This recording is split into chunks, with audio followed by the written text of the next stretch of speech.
Hi guys, I'm Ellis Ranson. I'm a fashion stylist and an FRA alumni.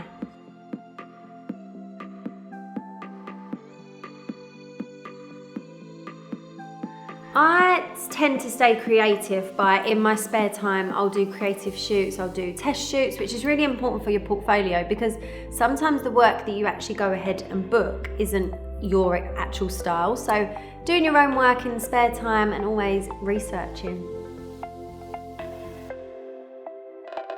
A typical day as a stylist for a fashion brand, it depends if you're doing the e-com in studio or if you're on a campaign.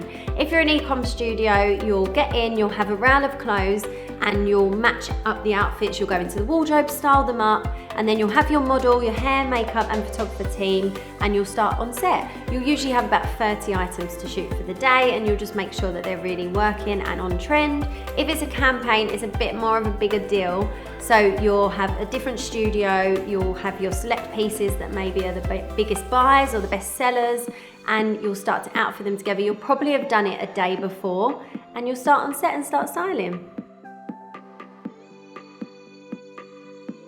I think a big challenge as a fashion stylist is you can't control the post. So if you're waiting on something that you really want for one of your outfits and it doesn't arrive, that can be tricky. Another thing is when you're working for a certain brand, it may not be your personal style, and you've got a style, and that's what makes a great stylist, if you can style someone to a brief, on demand, and to a budget.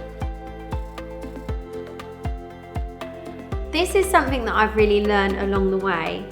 Everyone in the styling industry is really helpful and really friendly, so it doesn't feel very competitive. Everyone helps each other out, and there's so much work out there. As long as you are hardworking, you network and know your thing, know your style, then you're good to go.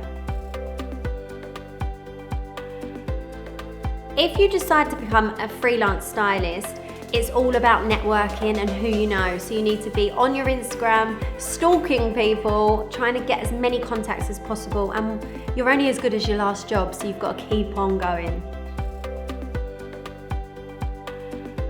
What I love the most about styling is there's so many different aspects to it. You could be a personal stylist, either for a celebrity or just a client.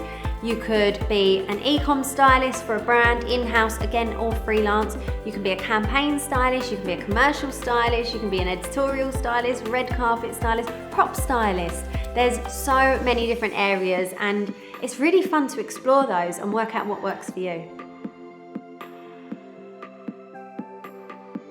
The main reasons I feel that the FRA was brilliant for me and really did kickstart my career, and I really recommend it, is because you get those work placements in, which, you can't just naturally get those, and it's really helpful to have a team helping you and pushing you to do that.